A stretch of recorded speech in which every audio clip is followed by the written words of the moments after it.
السلام عليكم، يا رب تكونوا بخير. في الفيديو ده هنعمل كيكة العسل. كيكة لذيذة جدا وسهلة جدا وطعمها بجد مختلف. طبعا المكونات كلها هكتبها لكم في الديسكريبشن بوكس. يلا بينا نبتدي. هنبدأ الأول ان احنا هنجيب المكونات الجافة نحضرها مع بعض. عندي هنا الدقيق، هحط عليه الملح والقرفة والبيكنج باودر والبيكنج صودا وهقلبهم مع بعض وهسيبهم على جنب. بعد كده عندي الزبدة. شايفين هي بدرجة حرارة الغرفة، اللي هو انا بضغط عليها بتضغط عليها عادي بسهولة. نضرب الزبدة كويس قوي لغاية ما تبقى كريمي، وبعد كده هنزل عليها بالمقدار السكر اللي عندي والعسل. هنضربهم كويس قوي مع بعض لغاية ما السكر يعني يتداخل كويس قوي مع الزبدة. وبعد كده هبدأ ان انا انزل عليهم بالبيض. هننزل ب3 بيضات، بس بيضة يعني ننزل بالبيضة وتسيبها تختفي في الخليط، وبعد كده ننزل بالتانية وهكذا لغاية ما نخلص ال3. هناخد الاسباتيولا كده وننضف البولة بتاعتنا كويس، وبعد كده ننزل بقى بخليط الدقيق ده. يعني عادي هتنزلوا بيه كله مرة واحدة، وهنقعد نقلب بالاسباتيولا لغاية ما يتداخل الخليط كله مع بعض.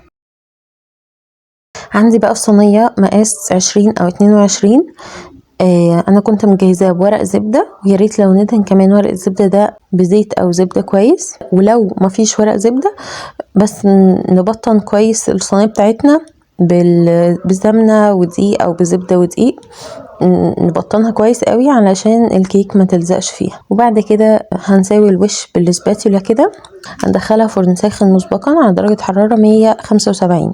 هنسيب الكيك كده حوالي 10 دقايق. اول ما نلاقيها ان هي عليت كده والوش ابتدى ان هو يبقى عسلي شويه، هننزل عليها بكوبايه من المكسرات. انا هنا استخدمت بيكان، بس ممكن تستخدموا اي نوع تاني انتوا تحبوه. وبعد كده هنقفل عليها الفرن ونسيبها تكمل سوا. وبعد بقى ما تخرج من الفرن هتبقى بالشكل الجميل ده. هنبدأ بقى ان احنا نقلب الكيك بتاعنا. شايفين شكلها بقى عامل ازاي، وطعمها بجد احلى من شكلها كمان.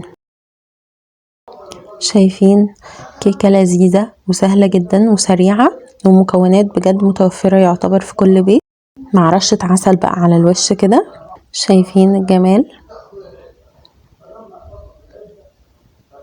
وإضافة العسل دي برضو لذيذة قوي،